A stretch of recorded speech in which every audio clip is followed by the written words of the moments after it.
Welcome to our channel. If you want to remove your Instagram likes to reset the algorithm, follow these step-by-step instructions to refresh your content feed and improve your experience.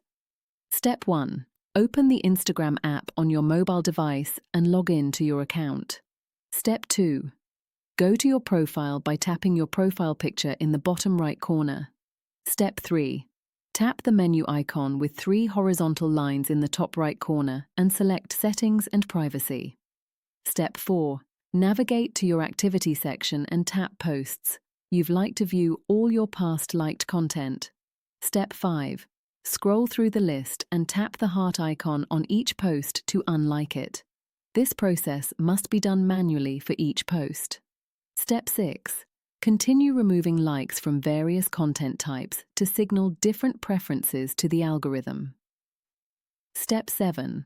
After unliking a significant number of posts, restart the app to allow the algorithm to begin adjusting your feed. Step 8.